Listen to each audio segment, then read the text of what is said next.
Good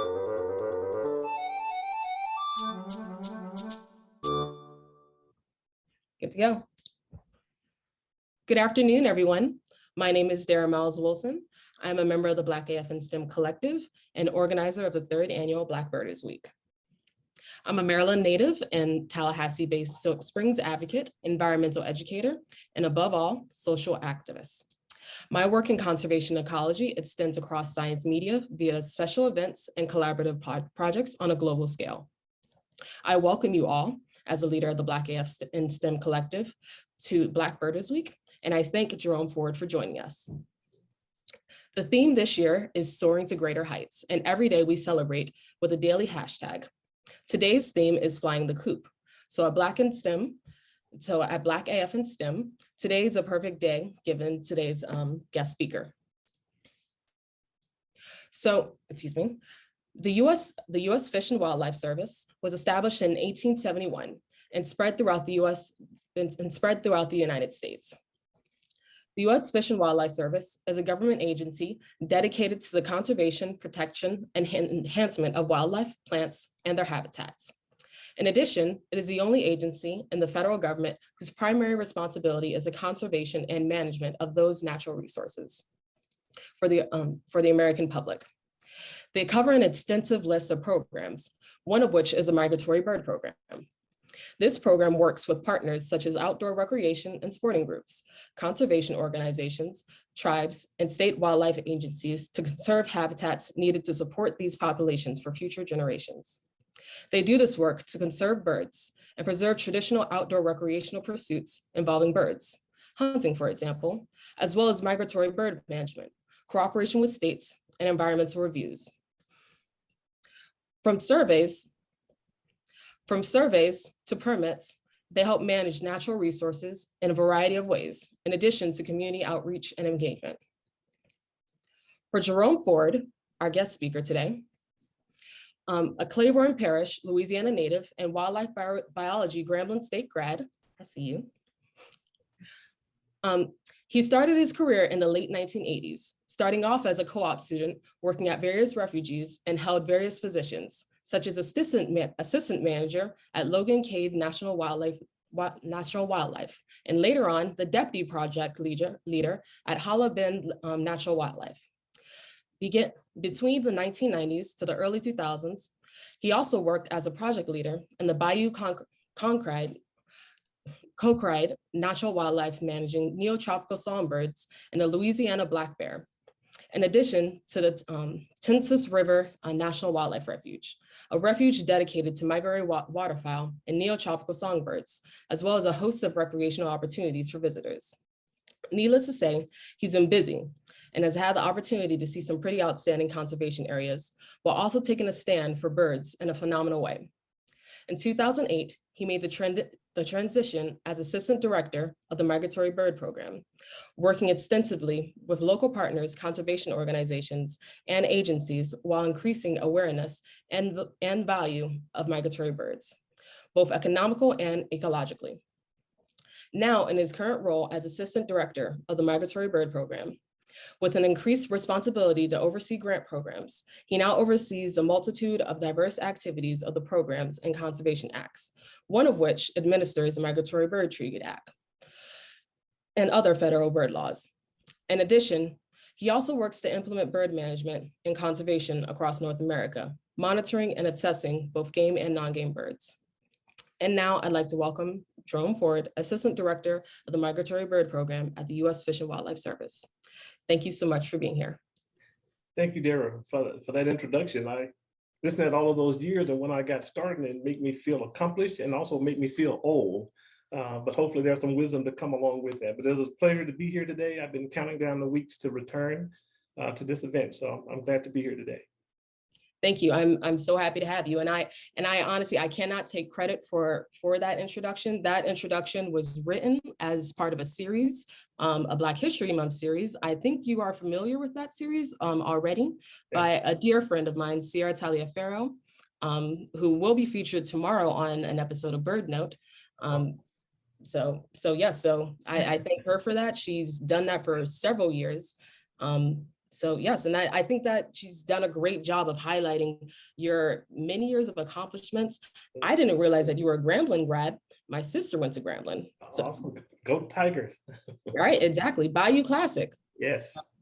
So yes, so yeah, I want to hop right into it. Yep. So let's start fresh off. Could you please tell us what the Migratory Bird Program does? Yeah, thank you, Dara. My family asks that question all the time, and it's hard to describe. You touched on a lot of it. I think our primary focus is one of the primary focuses to implement the Migratory Bird Treaty Act, which protects about 1,100 species. And for the general public, that's about as safe as we can try to describe what we do. Partnership, you did talk about that. Some of our great partners, Audubon, I think is definitely part of this event today. The Nature Conservancy, American Bird Conservancy, Ducks Unlimited, a whole host of entities out there that help with bird conservation, because we can't do it alone in the Fish and Wildlife Service. We just don't have that capacity, and birds are everywhere. So we do write regulations, as you talked about, on one of the 3 divisions we have in our program, the Division of Migratory Bird Management. We try to make sure birds are held safe by having the laws and the guidance and those type principles for people to abide by to help us keep birds safe. Another division is the Bird of Habitat Conservation. The name says it all. We're trying to provide great habitat for birds. As we all know, when any species start to become imperiled in the US and abroad, it's because of the loss of habitat. That is kind of a common thread. So we do have a division that we're working on NACA grants, which work with partners in states, as you mentioned, and tribal entities to try to look across the country to help us with birds. And we have a neotropical migratory bird program that looks out internationally in Central and South America and throughout the Western Hemisphere. And we also have, treaties, conventions with 4 other countries, with Canada, Mexico, Japan, and Russia, because we do share these birds. And yes, there are some species that's utilizing all of those countries, and we share them. So we have to try to work with those countries in partnership to make sure we have healthy birds. And our third new branch is our division, I should say, is the Division of Conservation Permits and Regulations. And that's where we write those regulations, again, as I mentioned a little bit earlier, to make sure people understand what's going on there. But it's not just about regulations there. We look at a lot of different anthropogenic mortality causes, and we try to determine what those barriers are to help people understand how they can remove some of those barriers so we can help birds in that way as well. So we do write the regulations. That's kind of the tough part. Sometimes people don't like to be regulated, but we need that. But we are also looking at how to save birds in some unconventional ways, and ways that people don't think about, like bird strikes and striking buildings. How do you deal with that? So we're always coming up with new ideas and working with partners to try to conserve birds in whatever way and fashion that we can. So that's pretty much what we do. I like that. Thank you. So I was watching your interview in preparation for this last year, and you spoke a lot about maintaining shared vision on for the long term in those goals, and even in your last point about like lessening bird strikes on windows, that speaks to that. Okay, so because this is all about conservation and protecting birds. So when you're unable to find common ground with partners, and especially when you share mutual objectives, how do you maintain a dialogue to keep that shared vision? Yeah, thank you for that question, dear, because it's important. Oftentimes, you don't see eye to eye, but that doesn't mean that you're in total disagreement, right? In violent disagreement.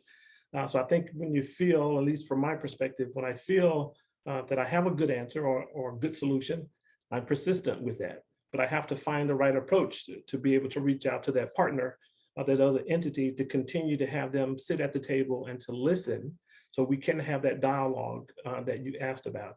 And that takes skill. And I'm not saying I'm the most skilled person in doing that, but you have to listen well, right? And you have to be able to articulate your position. And those things are key. Anytime that you start running into a little bit of opposition or a different viewpoint.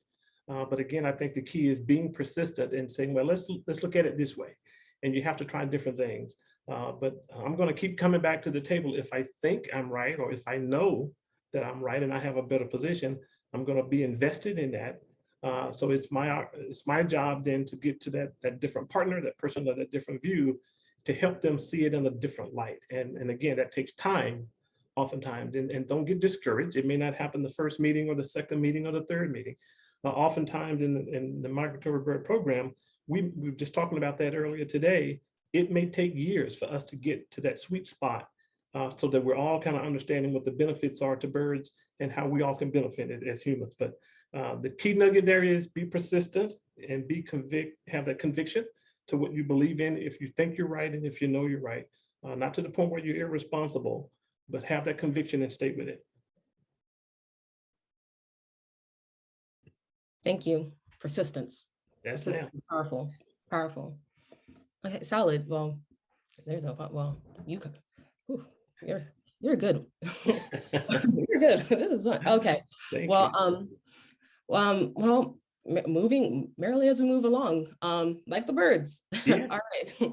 So during their journeys, migratory birds, they stop over in their ecosystems, ranging from large protected conservation areas to wee little small patches of urban green spaces, or big ones. Could you please tell us about the importance of investing in the health of urban green spaces, please? Yes. For not just for birds, but for people, and also your work, that what you and also what your division does to make this happen. Yeah, no, thank you. And that is a perfect segue into our Urban Bird Treaty City program. And those are some of the smaller spaces where we work with cities across the country that are interested in bird conservation to provide those green spaces that you talk about, those stopover spots. And no matter how big or small, birds will find them and use them. If they meet their goal and their needs, they will find them. And we always try to look at bird conservation at the full life cycle of birds. Oftentimes, folks here in the US, unfortunately, think the birds all belong to us, that they stay here. They're called migratory birds for a reason, because they migrate. They do not. As I mentioned earlier, most of the birds that we see and hear, they will spend time in Canada at the breeding ground, and they fly through the US. We're more or less a pass through as they try to make their way down to Central and South America in those places there. So any little green space, any little stopover habitat that they can utilize is very important. And yes, birds have been declining, as some of you probably heard about the 3 billion bird report, but nearly 3 billion birds were lost over the last 50 years. Well, a lot of that, as I talked about habitat earlier, is a loss of habitat. So we're trying to get a handle on what's the best thing that we can do going forward, picking up that mantle today. We can't bring those 3 billion birds back. They're not coming back, they're gone. But if we don't do something to stop that downward trend, it will continue to be lost at alarming rates. So we're trying to figure out what some of the things that we can do across the landscape. And these stopover green spaces, as you talked about, Dara, will be totally helpful in providing the habitat that the birds need on their way south and on their way back north as they head back to the breeding ground. So if you know someone out there who's got a patch of land or a city that's got some space they're not utilizing, give us a call and we will see if that city will qualify and be eligible to be entered into our Urban Bird Treaty City program. And just for the individuals who aren't familiar, could you, where could we find more information about this Urban Bird City Tree program? And I'm going to ask the people in the background to link to this, please. No, that's awesome. Yeah, we have our website. You can find it on the U.S. Fish and Wildlife Service website or the Migratory Bird webpage, and we should have links and addresses out there for people to find more information. And if nothing else, Dara, they can call me, and I don't put that address out here, but you can find me pretty much. You search for me online, give me a holler, and I can get with our staff and we can get back with folks and definitely get them connected if they're interested in doing any type of bird conservation.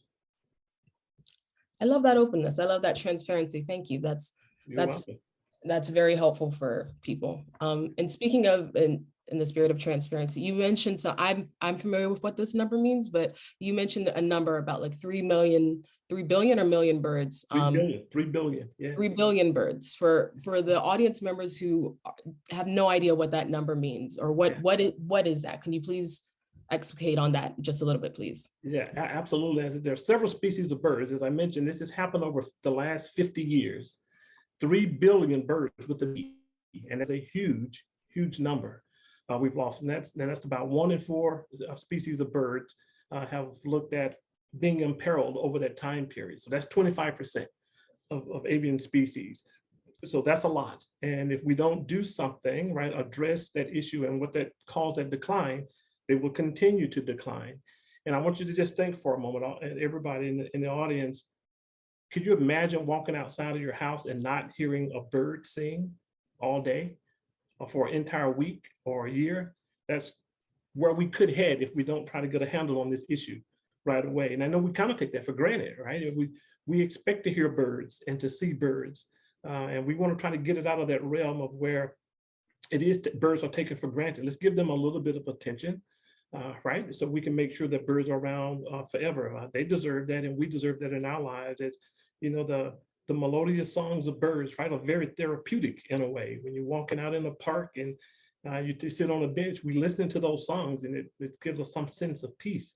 At least it does me. But we don't think about that. But as again, I challenge you to think about, try to imagine not hearing birds singing when you go outside.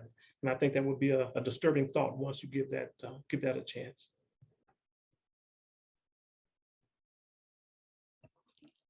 I think sorry, you just touched me for a little bit. That's you know, you're absolutely right. You're totally right. And without taking too much time away from you, because this is about you. I wanted my oldest sister, the one who I mentioned went to Grambling. I'm back at home visiting, so I have a moment to visit my family. Good. And I'm in Maryland right now, so state of the blue crab. And we were having dinner the other night, and I turned on the TV, and she's like, "Do you have to do that right now?" And I was like, "Oh, I don't." And she was like, "Yeah, I was enjoying talking to you and like listening to the birds." Sure. And I was like, "Oh, yes, I got her." I got her because I've been introducing my whole family to birds, and she was home bringing me some books that she got for the library about birds, and it was a really touching moment. So, I mean, that is phenomenal, Dara. And I'm just easing this in. I know we're having a conversation here, and this is the way I like to talk to folks. I don't want to distract us too much and get us away from the questions. But the duck stamp, right? People hear us. A lot of people have heard about the duck stamp, and it's a $25 stamp, and it's also a conservation stamp. I don't duck hunt, but I buy 2 to 3 of those stamps every single year because those dollars go toward conservation. So if, just like your sister, she may not be a hunter, but if she's got some newfound interest in birds and conservation, that's one way people can contribute is buying that duck stamp, which is $25. And we have a website for the duck stamp program as well. And you can find that. And because I encourage a lot of young people to do that when I do recruiting. That's really interested in conservation as a whole, but not necessarily going out and, you know, doing the hunting thing, or not necessarily going hiking, but they're interested in clean air, clean water, and conservation as a whole. So I advocate for them to purchase a duck stamp so we can add to the National Wildlife Refuge System for conservation as a whole, which is not just for birds, but for a whole lot of other terrestrial species as well. This is absolutely on par with the conversation, because we're segueing into the human motivation to involve oneself in the outdoors through wildlife conservation and through outdoor recreation. So that being said, whether you are a hunter, whether you participate in game management, because to me, all this is related. And you are the assistant director to U.S. Fish and Wildlife Service. So would you please share with us what motivates you to participate in wildlife conservation? Sure. But you know, again, Dara, I mean, you're on point with the questions, and I really love this, right? I grew up in Louisiana, in Cleveland Parish, as you mentioned, in a small town.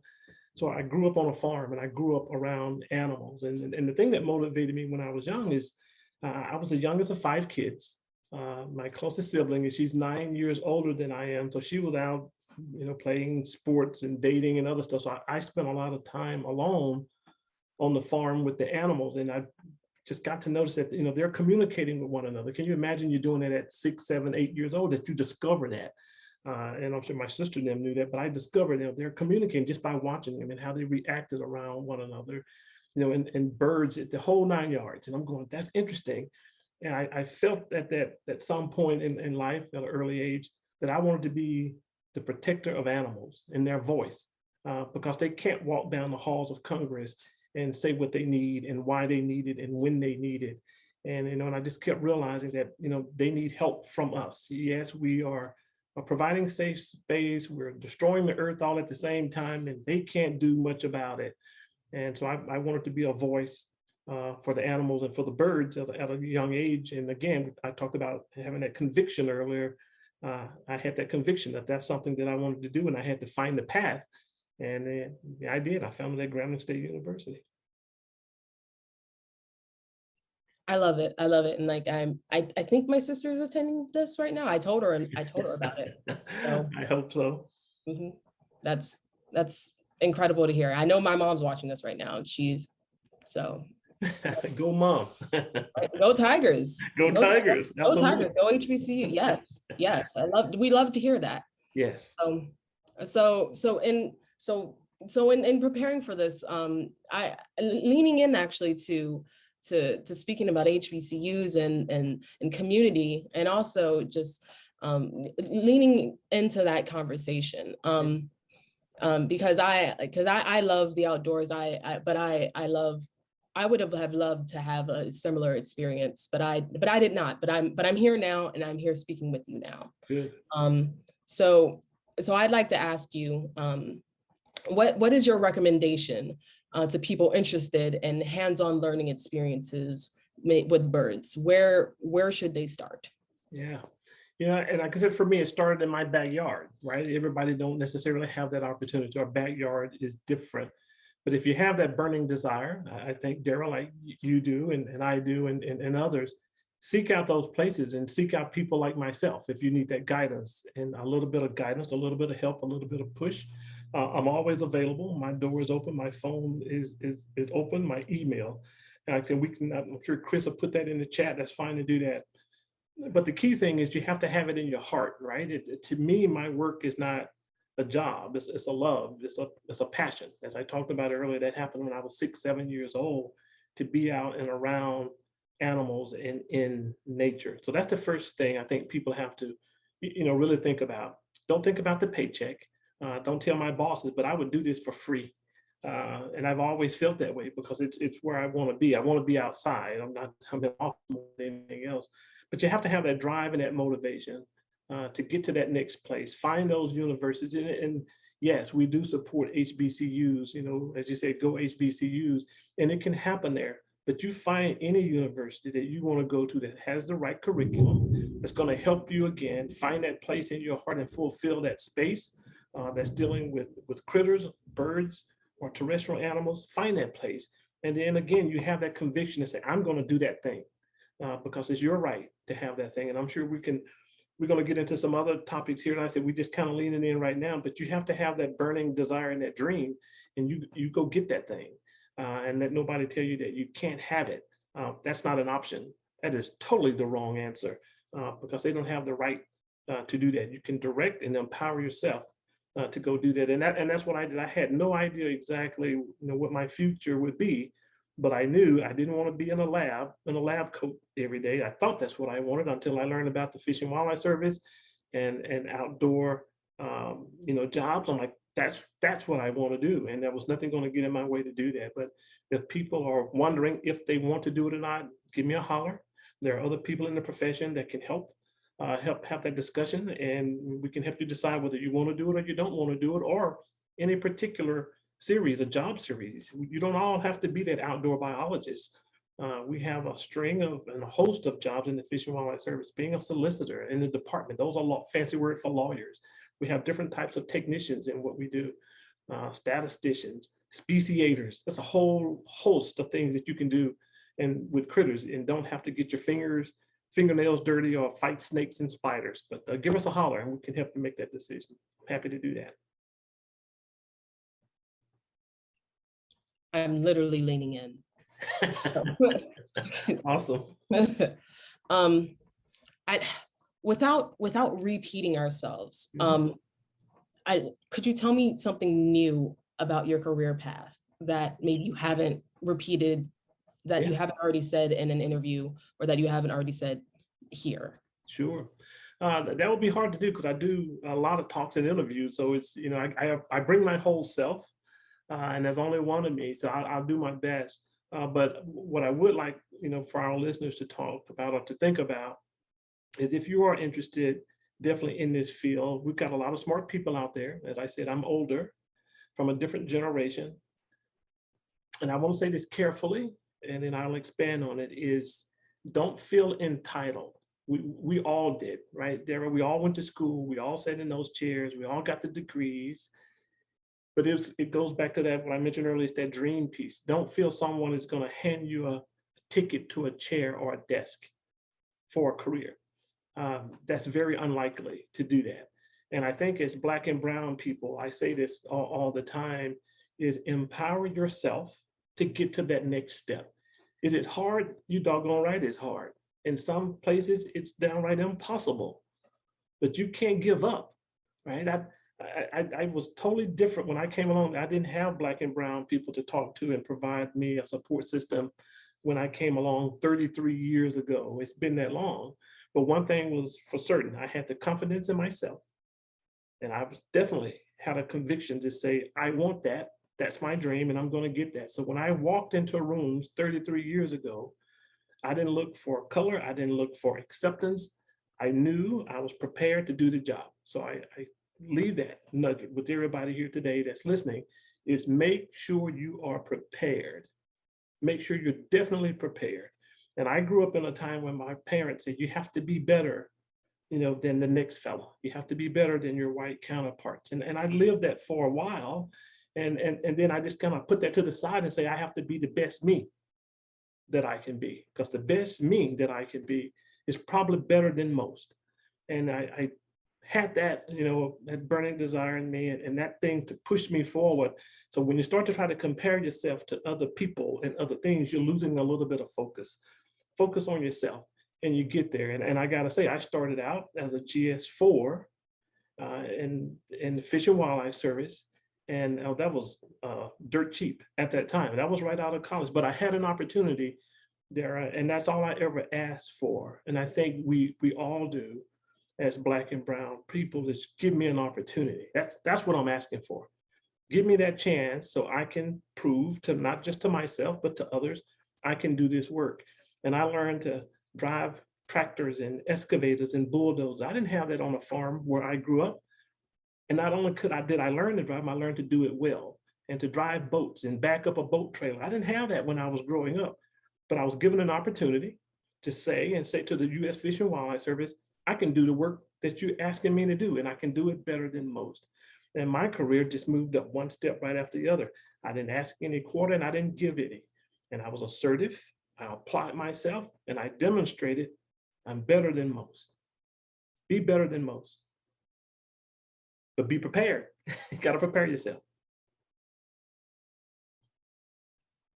Yeah, I don't think I've heard that before, and because I prepared myself for this, and I don't think I heard you mention that before. Yeah, I'm glad I can offer something new and hopefully compelling, because it is totally true. And if we get caught up in others and being mistreated, we will stick ourselves in the mud there and spin. It happens. I want to be clear about that. It happens. But don't let that be your hurdle. Empower yourself to get unstuck, and you find a way to get that done. And there's, as I mentioned earlier, there's enough of us, Black and brown people, to support you to get you to that next level without standing on the sidelines and weeping and feeling sorry for yourself. That doesn't get it done. Find us. And as I say, you probably heard me say this, I am my brothers and sisters' keeper. If you need somebody and you need me, you find me, you call me. I'll help you as much as I can.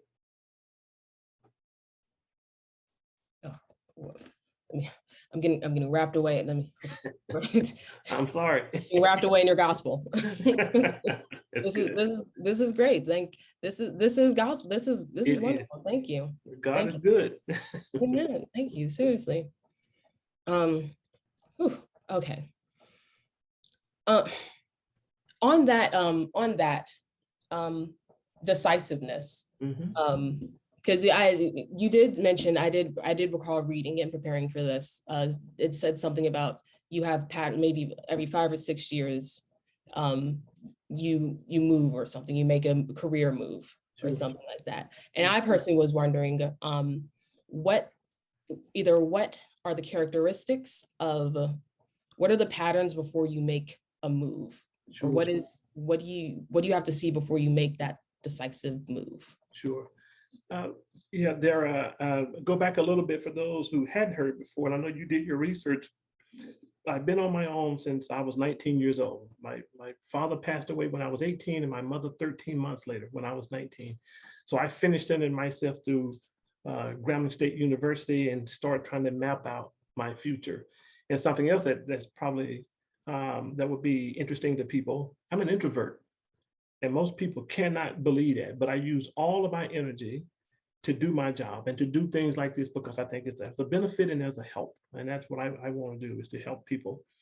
So yeah, when I was at Grambling State University, I had to make the decision. I can't be an introvert. I can't sit around and not talk to people. If I want to do that for a living, I got to learn how to be articulate, say what's on my mind, to help advance myself and to achieve my dream. So I taught myself how to do that.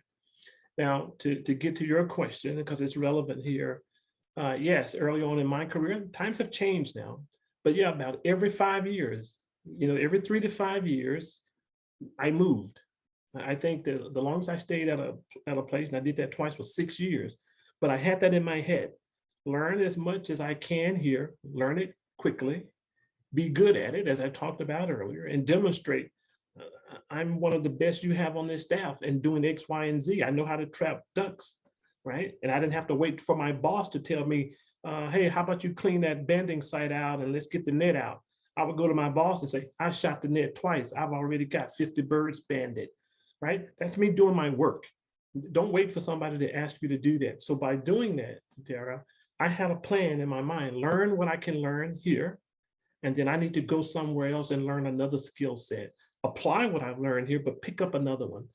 And for me to get good, really good at those, in those places, it takes about 3 to 5 years for you to figure out what's going on a refuge and at a station where you can become efficient there. And yes, you're looking good because you're efficient there. Now, it's a little easier to go to that next place because people have heard about you. They heard about your work ethic and say, hey, that's a good assistant manager. I like him to come work for me. Very seldom have I moved and gone a place without somebody asking me to come there. And again, I think that goes back to work ethic. It's nothing special about me. It's just that I work and I have a plan that I want to go, and I wanted to be a refuge, a project leader, a refuge manager. That was my goal, which meant I would still be in the field today if I had stuck with that dream. But somewhere along the way, after moving 4 or 5 times, I got the call from Washington, D.C., and the director of the Fish and Wildlife Service said, I'd like for you to come be my special assistant. And I'm like, oh, that's a big move, and I was scared to death and tried to get out of that. But then there are what we've been talking about here. I went, you know what? I've proven that I'm good at what I do, and it's repeatable. And people, I got that reputation, and people know that. I can whine and gripe and complain about how things are so wrong in Washington, D.C. at the highest levels, or decisions are being made, and stay out here and do that. And that's not who I am. That's not who my parents brought me up to be, a complainer. So I finally convinced myself I have an opportunity to perhaps go to DC to make a difference, knowing I can't change all of Washington, DC, but bring in that common sense approach and bringing a little color to the table would benefit not just me, but a whole lot of other people when we were making decisions, of other Black and brown people. So if some people would say I made that sacrifice, I didn't see it as a sacrifice. I thought it was the right thing to do. So I could sit here today, 20 years later, and have a discussion, with Black and brown people about starting a career in the Fish and Wildlife Service. So it's coming full circle for me. So that plan that I thought I had in my head about moving every 4 and 5 years, increasing my skill set to be in a position to make a difference, has paid off. I'll say. For what it's worth, I'm proud, I'm honored, I'm grateful. Thank you. The honor is mine. I need to be thanking you. Okay. I'm looking at the time because I want to make sure that. Okay. Whew. Sorry, that was so powerful. Okay. Well, pulling myself together. Take your time. We're here. I'm here for you. Last question in this segment. Where do you see room for growth in making birds and other wildlife conservation accessible within within for obtaining federal careers in fish and wildlife? Sure. It's tough right now, and those who know me, I'm going to always tell the truth, right? I'm not going to sugarcoat it. You won't hear much of that today. If you hear me say anything, you can bank on it. And what we would say from God's country, the great state of Louisiana, if I tell you a mosquito can pull a plow, I but one thing to do, let's hook him up. So I think, Dara, in today's world, in conservation world, budgets are tight. Right. So we're not doing a ton of hiring. So, and I mention it that way because if you're interested in the conservation field, Fish and Wildlife Service, or any other conservation organization, you may not be lucky enough to get that job the first time or the second time or the third time. And oftentimes it's not because of the color of our skin. It's because of what I just said. We don't have the resources to do those hirings, right? We have to be opportunistic. Someone retire, then maybe we'll have a spot to fill that position with somebody that's truly interested. And like myself, you heard me say, I've been doing this for 33 years. I've only worked for the U.S. Fish and Wildlife Service in my life. We're lifelongers. We stay because we like what we do. So I just wanted to, put that little nugget out there. Keep trying, and don't just try. If you're interested in wildlife conservation, don't just try the Fish and Wildlife Service. Do Park Service, right? Do Forest Service. Do BLM. Do those other organizations, because the key is getting your foot in the door. You can always circle back and end up where you think you want to be. But to your point in asking that question, you have to get your foot in the door. And so I ask again, don't feel entitled, and don't feel like you're just going to have one choice. Always have a backup plan and a backup to the backup. Contingencies are always good. So once you get your foot in the door and you get a career started, it's easier to start to move around a little bit. So I tell folks, don't be discouraged if you apply for some jobs and don't get selected right away. That's kind of the norm, right? If there's one job out there, there's probably hundreds of people, if not thousands of people, want that very same job. Keep pushing.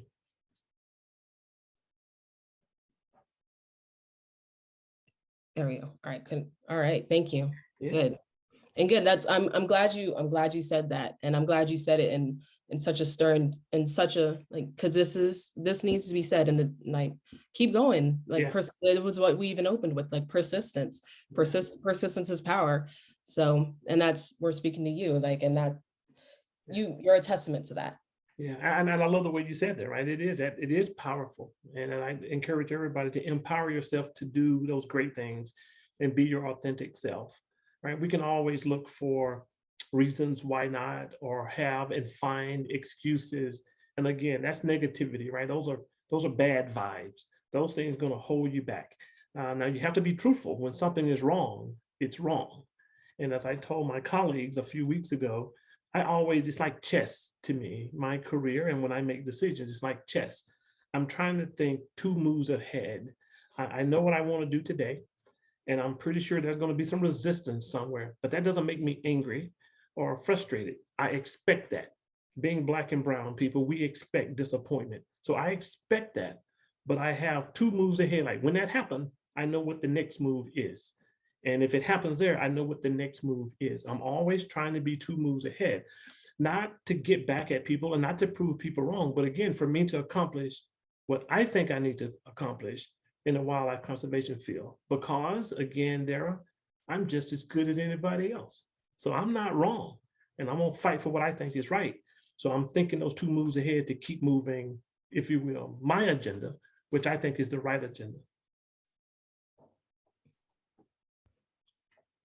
I'm glad you just mentioned that, because I want to spend at least the next 5 minutes before we spend our last 15 minutes for Q&A, because the reality is that we're here having these conversations because of what happened to someone who was someone who did something. He didn't actually even do anything. He was outside minding his business, engaging in something that he loves to do, something that we all love to do. 2 years ago, a man named Christian Cooper, on the morning of May 25th, in the year 2020. And on that very same day, someone was out and a terrible fate happened to him. But we have not stayed in trauma. We've since Sure. chosen that moment to turn this into something very joyous. Yeah. But still, nonetheless, there is still a conversation that needs to be had around that. Sure. There's a responsibility of conservation organizations to ensure safety and equitable, inclusive access to services in the outdoors. We were hoping as a man in your position and also as a Black man, you could shed some insight on that. Yeah, no, thank you. That is awesome. And Mr. Cooper is definitely one of my heroes and should be to all of us because, and I know you didn't go there, so I'm gonna go there a little bit. The George Floyd incident, right? We are able to see videos of what's happening to us and share that with the rest of the world. And remember, when I was coming along with my old self, I could tell stories and people, they were just stories, Dara. And even before me, they were stories and people kind of go, yeah, okay, I hear you. Well, there's footage of things that's happening to us that's totally wrong. So Mr. Cooper is definitely our hero because he handled that the right way, right? As I talked about earlier, you empower yourself to be where you need to be and where you're supposed to be. And you hold on to that. And he had a right to be there, even though falsely accused for doing something that was totally not true. He maintained his composure and he stayed where he needed to stay, where he wanted to be. Now, yes, I'm sure in the moment that ruined that outing, but look what it did. We're having the conversation today, right? Because we all felt that pain and that hurt and that injustice that was happening to him and others. But we saw that one and said, no more, right? We are outdoors. We are birders. We do exist. Because I got to tell you, I had no idea how many Black birders there were until after that event. I knew there were a few, and I knew of some falconers, but had no clue it was that many. So that incident alone, right, it inspired a lot of people to step forward and say, I'm a birder and I happen to be Black. And this is my space as well. And I think we should continue that. That's a growth thing for us. And I think events like this, and every year it's going to get bigger and better. And it's not just about being bigger and better, but it's about us having our faces out there and say, this is my space too, move over. And we're going to do that in the most polite way that we can. And let's not get discouraged again, because things don't happen and change overnight. That takes time. I talked about that a little bit earlier. It may take 4, 5, 6 years for all of it to change, or to us to be in a place where equality is there at these parks and outdoor places for us to feel a little bit more comfortable. Sadly to say, and this is just my belief, this is Jerome speaking, I don't think it'll ever go away. The world is all about, yin and yang and opposites. That's how we have balance. But we have to have more balance, because right now I think it's out of kilter. As you talked about us going to these places, it's way out of kilter. So we need to keep showing up. We need to be smart and we need to be safe. And I think things will begin to change over time, because you have a right to be where you want to be. Be there. I'm so happy we're having this conversation. Thank you. Thank you.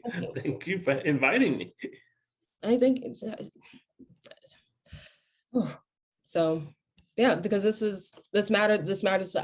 I've heard so many stories so many times. I didn't know anybody who looked like me. I knew one entomologist, and I had the pleasure of speaking with her earlier this week on a panel. Yeah. One other Black entomologist. Yeah. But other than that, that was it. Yeah. We have each other. Like, there's so many connections to communities now. Yeah, and I gotta say, Darryl, to your point there, against why Mr. Cooper is all of our hero, we are finding other people who look like us in other fields because of what happened to Mr. Cooper. Ain't that funny?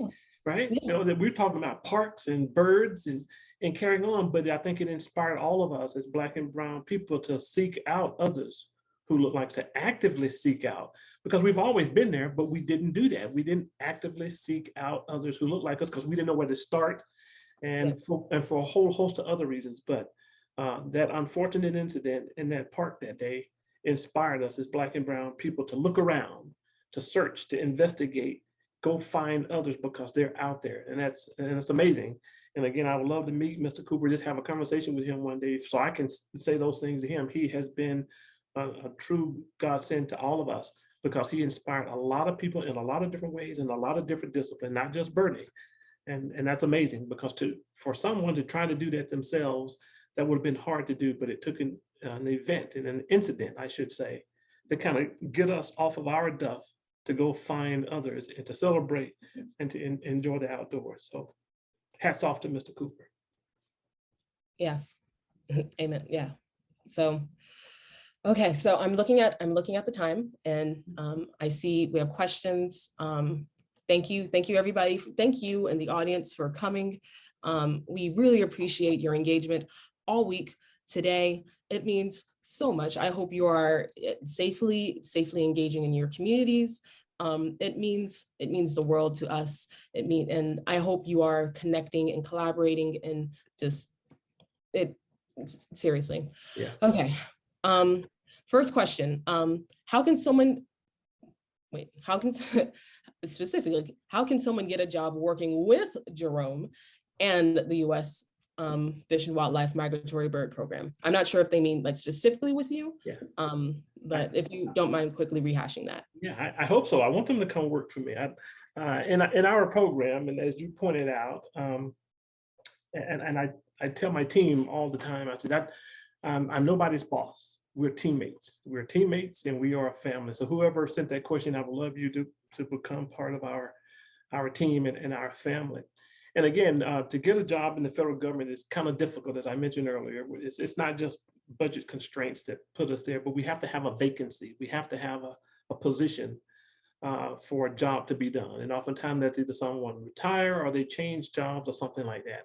And in our program, they don't come by very often because people are passionate about birds in their work and they stay a very, very long time.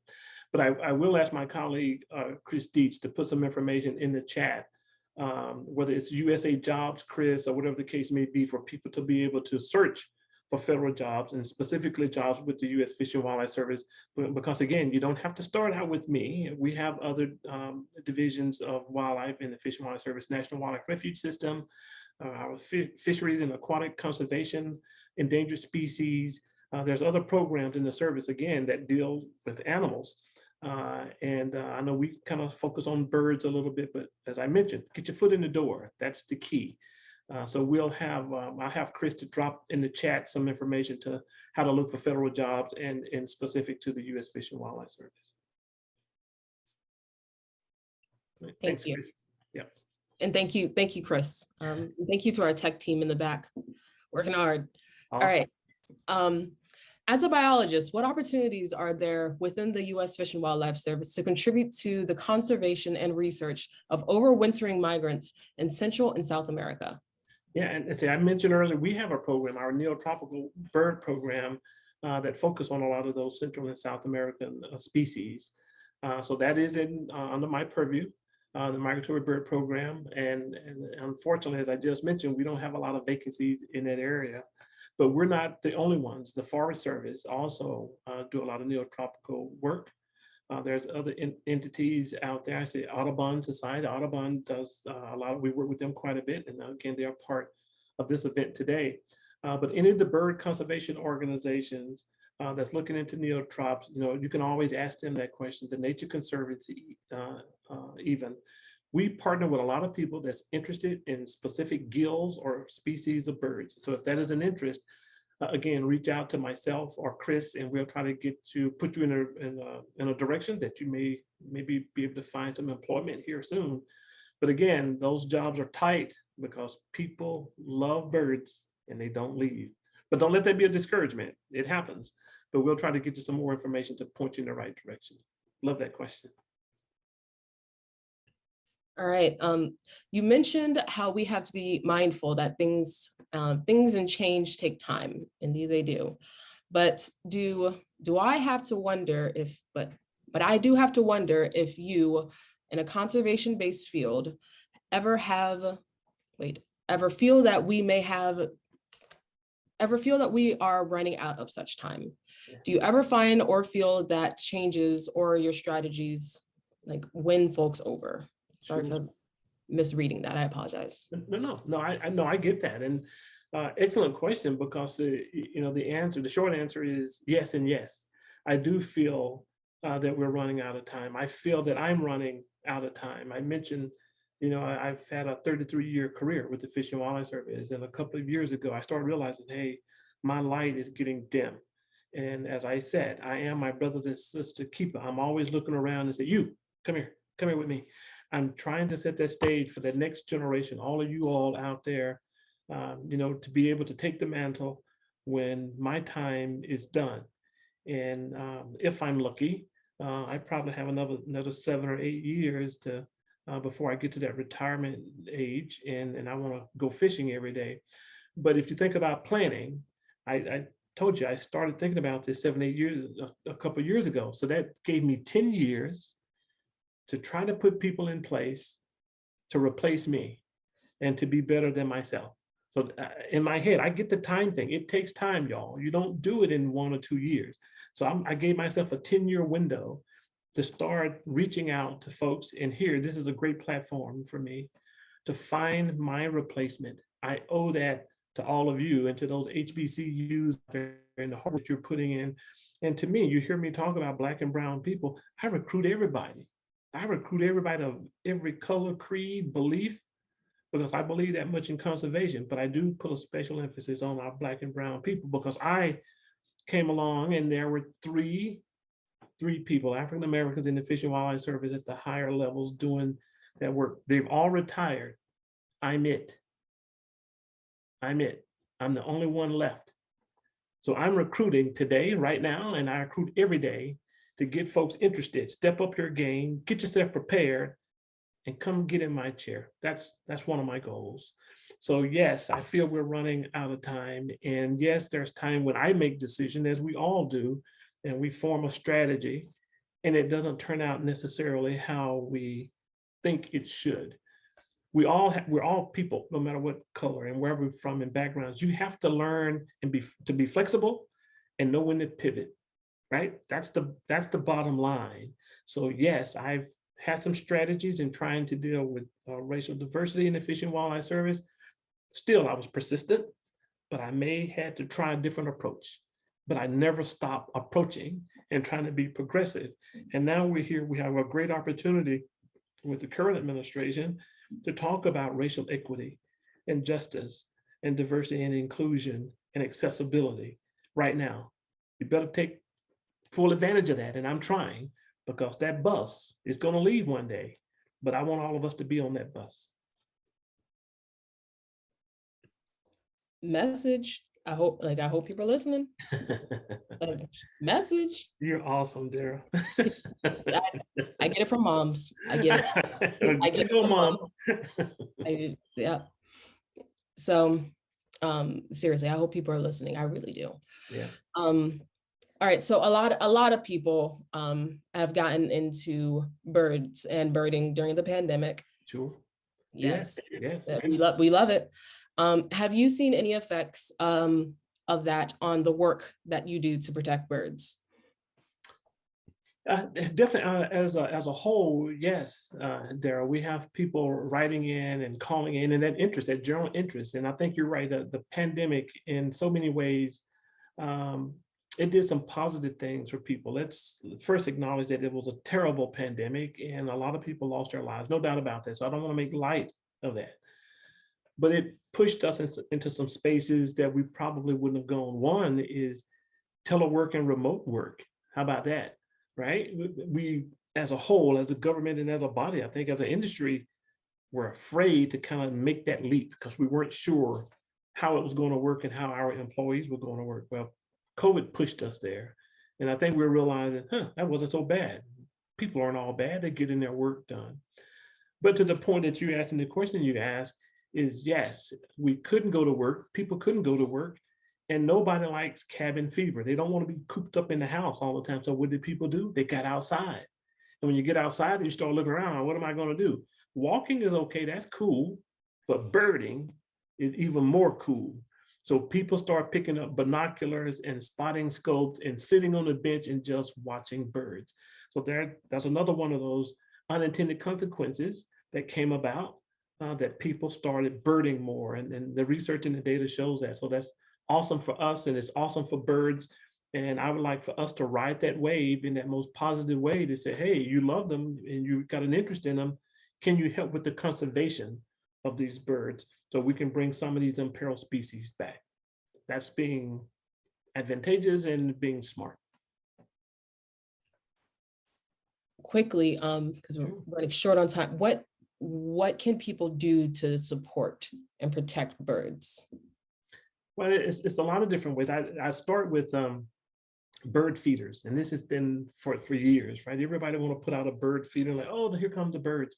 Well, you have a responsibility to come with that bird feeder, because if you don't keep it clean, you can make birds sick and actually kill birds, right? So you got to be cognizant of what you're putting in, and you got to make sure you're giving them what they need. So trust me, and believe it or not, people have, well, that's not going to kill a whole bunch of birds. You think about how many people put bird feeders out in at night.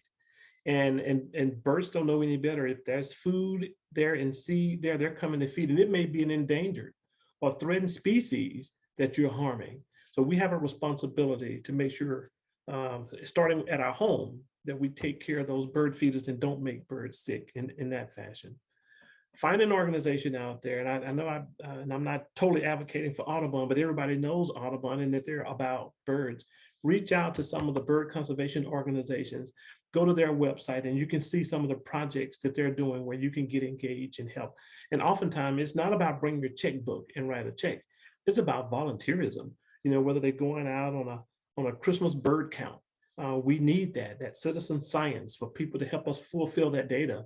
For my program, to capture that data, what you see, when you saw it, how many, that's important data for me, because as I mentioned, the Division of Migratory Bird Management, they take that data along with Cornell and some others, they crunch that data, and we get a sense if we have healthy populations or not. Then we know how to set up guidances and regulations to do that. So volunteerism for a bird conservation organization is invaluable. You don't have to write the checkbook, just make yourself available. But again, check those organizations' websites and find out what you can do.